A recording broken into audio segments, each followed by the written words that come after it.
Hello friends, मैं विनय निर्भीक। Friends, आपका एक बार फिर से हमारे चैनल पे स्वागत है।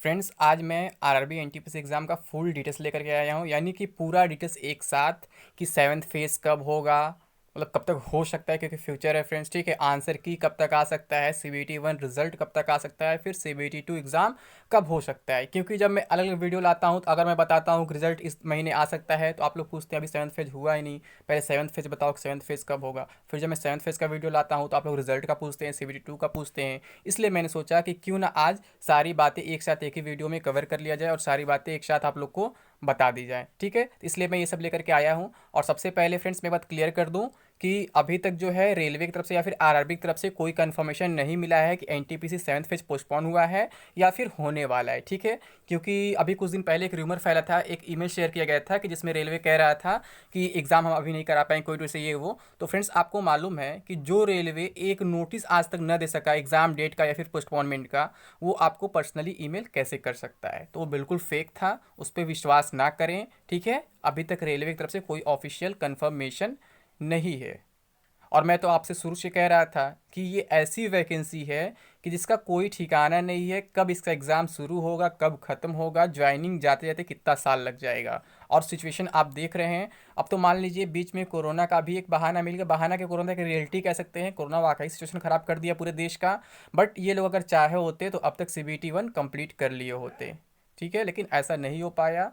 तो अभी लोग नहीं किए क्योंकि इनका शुरू से मनसा ऐसा नहीं था, आपको मालूम होगा। और मैं पहले भी आपको बोला था, अगर इनकी फुल प्लानिंग रही होती टाइम से एग्ज़ाम कराने की तो ये लोग एक साथ पूरा शेड्यूल जारी कर दिए होते, पूरा डिटेल जारी कर दिए होते और एक ऑफिशियल नोटिस भी दिए होते, जैसा कि रेलवे हमेशा किसी भी एग्ज़ाम के लिए एक ऑफिशियल नोटिस देता है।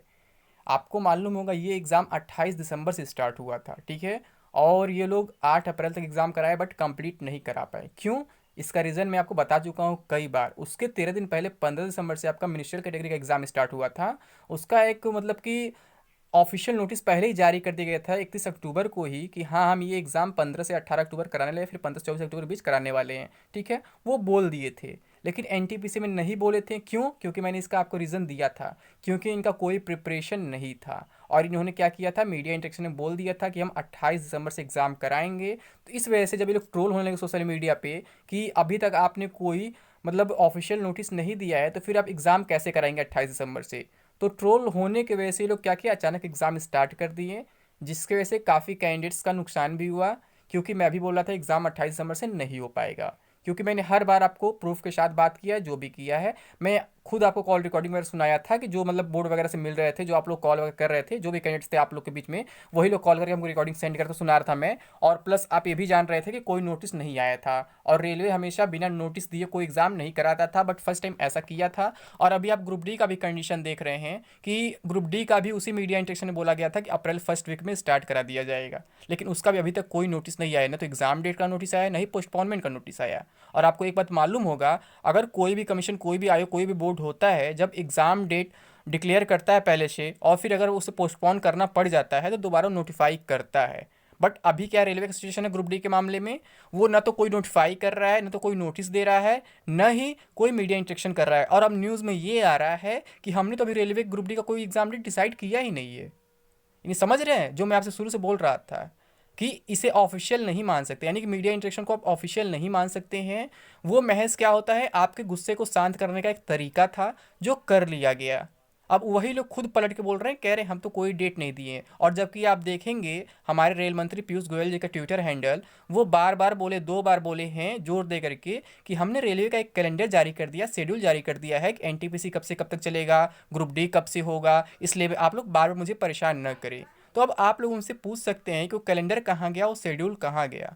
और अगर वो कैलेंडर सही था, अगर कोई भी सब एग्ज़ाम नहीं करा पा रहे हैं तो फिर से नया कैलेंडर क्यों नहीं जारी कर रहे हैं, या फिर नया नोटिस क्यों नहीं जारी कर रहे हैं, या आप मुंह से क्यों नहीं बोल देते हैं कि अभी कोई भी हम एग्ज़ाम नहीं करा पाएंगे। क्यों आप कैंडिडेट्स को परेशान कर रहे हैं, क्यों असमंजस में डाले हुए हैं कि एग्ज़ाम इस महीने होगा, अगले महीने होगा, कब होगा।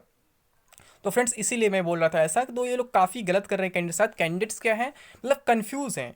हो सकता है एग्ज़ाम अभी इसी बीच हो जाए, कोई क्या कर सकता है, या फिर काफ़ी लेट हो जाए, कोई क्या कर सकता है। कोई कंफर्मेशन नहीं है, ये रेलवे है, पता नहीं क्यों ऐसा कर रहा है। इससे पहले कभी नहीं करता था, हमेशा रेलवे 45 दिन पहले सीबीटी 1 का नोटिस देता था। ठीक है, हाँ, सीबीटी टू के मामले में आपसे कहता हूँ 14 दिन पहले वो नोटिस देता है, हमेशा कहता है, इसलिए सीबीटी टू के लिए आप लोग अलर्ट रहें और अभी से प्रिपरेशन स्टार्ट कर दें। ठीक है, अगर आप रिजल्ट का वेट करेंगे तो फिर आप बहुत पछताएंगे। मैं बता दूं, इसमें जो भी जरा सा भी सीरियस कैंडिडेट्स हैं, 5-10 मॉक लगा के गए थे एग्जाम से पहले, या फिर थोड़ी सी पढ़ाई किए हुए हैं, जिनको अपने पर कॉन्फिडेंस है, वो जरूर क्वालिफाई करेंगे, क्योंकि यहाँ 20 टाइम्स बुलाया जा रहा है, 20 गुना कैंडिडेट्स को बुलाया जा रहा है। और मैंने आपको कट ऑफ भी वीडियो दिखाया था, कट ऑफ का आपने देखा होगा, अगर न देखे हो तो मैं फिर से वो वीडियो आई बटन पर दे दूंगा। सारे जिनको कट ऑफ में बनाया था, फिर से कट ऑफ वीडियो ला दूंगा, हो सकता है आज शाम तक या कल तक। और फिर मैंने जोन वाइज भी वीडियो बनाना स्टार्ट किया था, उसमें भी आप लोग देख सकते थे। इसलिए आप लोग कट ऑफ को लेकर के परेशान न हो। जिनका एग्जाम हो चुका है सीबीटी वन का, पहले फेज में, दूसरे फेज, तीसरे फेज, किसी फेज में, मतलब छठे फेज तक किसी फेज में हो गया, वो सीबीटी टू का प्रिपरेशन स्टार्ट कर दे फ्रेंड्स। अगर आप प्रिपरेशन स्टार्ट नहीं करेंगे, रिजल्ट और कट ऑफ के पीछे भागेंगे, तो कभी भी क्या है कि आपका प्रिपरेशन सही नहीं हो पाएगा, आपके दिमाग में टेंशन बना रहेगा। इसलिए जब 28 दिसंबर से एग्जाम होना हुआ, तब भी मैं यही बोला था, आप लोग केवल अपने प्रिपरेशन पे फोकस करें। भले 28 दिसंबर से एग्जाम नहीं होगा, लेकिन जब भी होगा तो आपका काम आएगा। लेकिन अचानक इन्होंने करा दिया, ठीक है, जो मुझे बिल्कुल विश्वास नहीं था। तो इसीलिए कह रहा हूँ, अभी भी मैं कह रहा हूँ कि आप लोग प्रिपरेशन पे फोकस करें। ये रेलवे नोटिफाई नहीं कर रहा है जैसा कि नॉर्मली करना चाहिए हमेशा। ठीक है, ये कैंडिडेट के साथ गलत किया जा रहा है। हर एक बोर्ड जो एग्जाम अपना पोस्टपोन किए, चाहे एसएससी हो चाहे यूपीएससी हो, उन्होंने एक पोस्टपोनमेंट नोटिस दे दिया, बट रेलवे अभी तक नहीं दिया कि एनटीपीसी 7th फेज हम अभी क्यों नहीं करा रहे हैं, या फिर अभी कराएंगे या तो कब कराएंगे, या फिर कोई सिचुएशन नॉर्मल तक, मतलब कुछ भी नोटिस नहीं दे रहा है। तो ये काफ़ी गलत हो रहा है। ठीक है, ये जो नहीं करना चाहिए रेलवे को। ठीक, तो फ्रेंड्स आप लोग प्रिपरेशन स्टार्ट करो। और प्रिपरेशन के मामले में क्या होता है, सबसे इंपॉर्टेंट आपका मॉक टेस्ट होता है। ठीक है, तो आप मॉक टेस्ट ज़्यादा से ज़्यादा लगाएं, तो आपको काफ़ी फ़ायदा मिलेगा। ठीक है, मैंने आपको दो दो मॉक सजेस्ट किया था, एक ग्रेडअप का, एक एच रैंकर का। आप दोनों में से कोई भी ले सकते हैं या फिर दोनों भी ले सकते हैं, क्योंकि मैं हमेशा आपको कहता हूँ कि आप लोग दो दो मॉक लगाया करें। कम से कम 2 मॉक से ये फ़ायदा होता है ना, आपको अपना प्रिपरेशन का अंदाज़ा लगता है। अगर एक ही पैटर्न का मॉक लगाते हैं तो फिर आप उसमें क्या होता है, उसमें हैबिचुअल हो जाते हैं और उसको आसानी से सॉल्व कर लेते हैं। बाकी कोई नया मॉक मिलता है तो फिर आप परेशान हो जाते हैं। इसलिए कहता हूँ कम से कम 2 मॉक आप लगाइए। ठीक है, मैं यहाँ उन दोनों का प्रचार करने नहीं आया हूँ, उन दोनों का लिंक मैंने ऑलरेडी कम्युनिटी टैब में दे दिया है। ठीक है, इसके भी डिस्क्रिप्शन बॉक्स में डाल दूंगा, मैं उस पर ज़्यादा चर्चा नहीं करूंगा। अभी उस पर ऑफर चल रहा है 30 अप्रैल तक, आज 28 अप्रैल है। अगर आप उसे ले लेते हैं तो आप ही के लिए फायदेमंद साबित होगा, चाहे आपका एनटीपीसी सीबीटी टू देना हो, चाहे सीबीटी वन में जिसका 7th फेज बचा हो उसके लिए, या फिर इसका ग्रुप डी एग्जाम, सभी के लिए काफ़ी हेल्पफुल होने वाला है। ठीक है, क्योंकि मैंने खुद ट्राई किया उसे, तो मैं बता रहा हूँ। ठीक, तो आप लोग मॉक जरूर लगाएं, या फिर अगर आपको नहीं लेना है, आपको यूज़ करना है पहले से, कोई दिक्कत नहीं है, लेकिन मॉक जरूर लगाएं फ्रेंड्स। मॉक बहुत इंपॉर्टेंट होता है किसी भी एग्जाम के लिए। ठीक, तो अगर मैं अपने अनुमान की बात करूं कि 7th फेज कब से हो सकता है, तो आप सिचुएशन देख रहे हैं, रेलवे नोटिफाई कर नहीं रहा है और उसके नाम पे कितने अफवाहें फैलने शुरू हो गए हैं। तो आप अफवाह पे न जाएं। अगर सिचुएशन को देखते हुए बात किया जाए तो एक्सपेक्टेड मंथ जो है एनटीपीसी 7th फेज का आपका अक्टूबर हो सकता है। मैं ये बात आपको पहले भी बताया था। ठीक है, क्योंकि सितंबर में अगर होना होगा तो पहले सीएचएसएल का एग्जाम होगा, क्योंकि वो पहले से चल रहा है। ठीक है, उसे रोका गया है। और एनटीपीसी का क्या 7th फेज का कोई डेट भी अभी नहीं आया था, तो इस वजह से सितंबर में आपका जो है सीएचएसएल हो सकता है, फिर उसके बाद आपका अक्टूबर में एनटीपीसी हो सकता है। ठीक, और अगर हम एनटीपीसी आंसर की बात करें, तो मान के चलिए इसका आंसर की जो है दिसंबर लास्ट वीक या फिर जनवरी फर्स्ट वीक में आ सकता है। ठीक, और अगर हम इसका रिजल्ट का बात करें, सीबीटी वन रिजल्ट का, तो फ्रेंड्स सीबीटी वन रिजल्ट जो है आपका, वो मार्च के आसपास आ सकता है, 15 मार्च के आसपास। ठीक है, और फिर जस्ट उसी के बाद आपका सीबीटी टू भी हो जाएगा, यानी मार्च लास्ट वीक में आपका सीबीटी टू भी स्टार्ट हो जाएगा। वो मात्र 2 से 3 दिन चलता है, मान लीजिए 5 दिन चल जाएगा मैक्सिमम, तो वो भी हो जाएगा।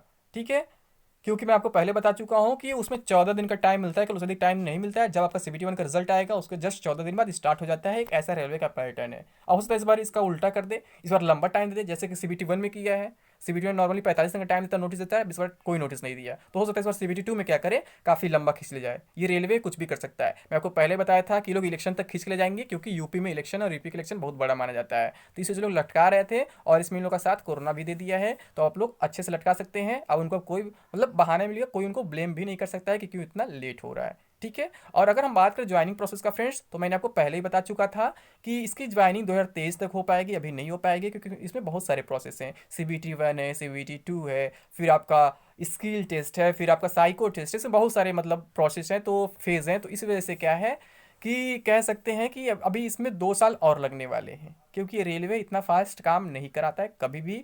अभी 2018 में कोई वैकेंसी कंप्लीट नहीं हो पाई है। लगभग हर एक वैकेंसी में 70-80% लोगों का ज्वाइनिंग हो चुका है, लेकिन 20-30% अभी भी बचे हुए हैं। तो ऐसा ही इसका भी होने वाला है। 2023 में क्या होगा, केवल 60-70% ज्वाइनिंग ले लेंगे, बाकी 20-30% घूमते रहेंगे जो भी रहेंगे, ठीक है। तो इस वजह से क्या कह रहा हूँ कि अभी आप लोग केवल अपने प्रिपरेशन फोकस करें, ठीक है। तो बस अब ज़्यादा नहीं कहूँगा, उम्मीद है आपको सारी इन्फॉर्मेशन मिल गई होगी। तो अभी के लिए बस इतना ही, और मौका आप लोग जरूर लगाएं फ्रेंड्स, ठीक है। तो थैंक यू। जय हिंद, जय भारत।